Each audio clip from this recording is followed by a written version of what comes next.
عنہ کے جو غلام تھے ان کا نام تھا ہانی.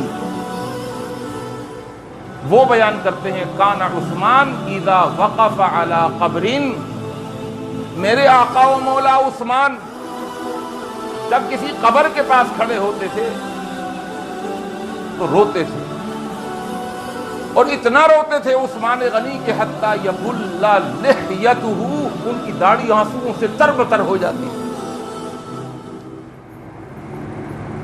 یہ صحابہ کا قبرستان میں اور قبر کے پاس کھڑا ہونے کا انداز ہے. آج ہم نے تو چند چیزیں سیکھی ہوئی ہیں، گئے قبرستان قبر پہ کھڑے ہوئے فاتحہ خوانی کرتے ہیں.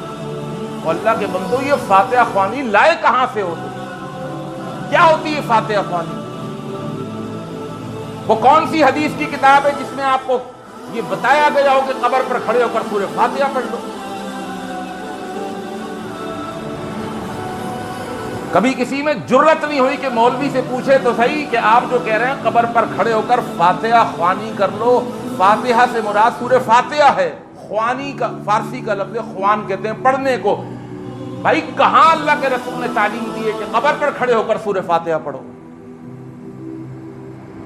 المیہ دیکھیے، جہاں پڑھنے کا حکم دیا نماز میں وہاں سورہ فاتحہ پڑھتے نہیں، اور جہاں پڑھنے کو کہا نہیں وہاں قبر پر کھڑے ہو کر سورہ فاتحہ پڑھتے ہیں. لا صلاۃ لمن لم یقرأ بفاتحۃ الکتاب، جو سورہ فاتحہ نہیں پڑھتا اس کی تو نماز ہی نہیں ہوتی.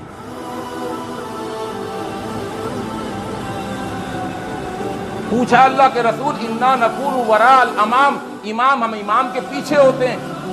اقرأ، پھر دل میں پڑھو، لیکن پڑھنی ہوگی.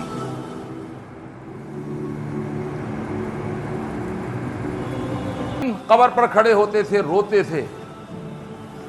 ایک سوال کرنے والے نے سوال کیا تذکر الجنۃ والنار فلا تبکی وتبکی من ھذا، آپ کے سامنے جنت کا ذکر ہوتا ہے، جہنم کا ذکر ہوتا ہے، آپ نہیں روتے، لیکن جب قبر کے پاس کھڑے ہوتے ہیں تو آپ کا رونا نہیں دیکھا جاتا، بڑے روتے ہیں.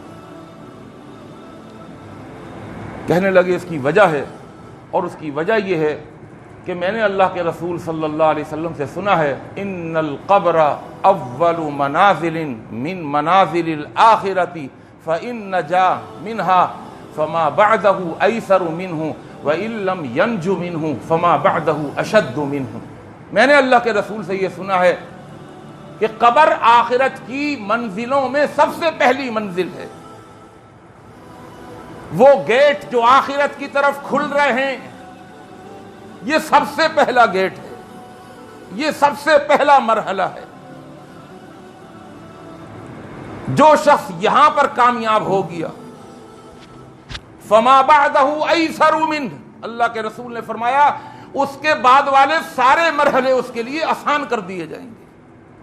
وَإِن لَّمْ يَنْجُ مِنْهُ، جو یہیں پر اٹک گیا، جو یہیں پر رک گیا، جو یہیں پر پھنس گیا، فما بعدہ اشد من، اس کا مطلب یہ ہے کہ آخرت کی ساری منزلوں میں وہ اٹک جائے گا، وہ لٹک جائے گا، وہ ناکام ہو جائے گا.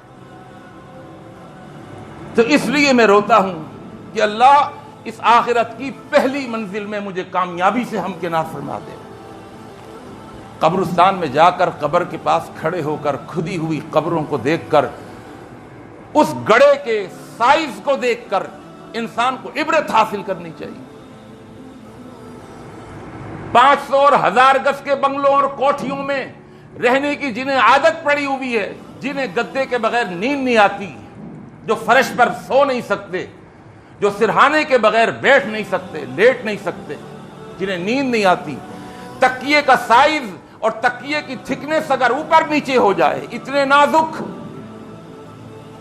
کہ آج تکیہ بدل گیا تھا اس لیے نیند نہیں آئی.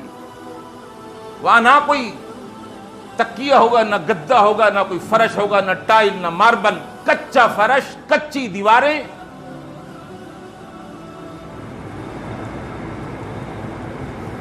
وہ بھی ایک زندگی ہے، وہ بڑی لمبی زندگی ہے.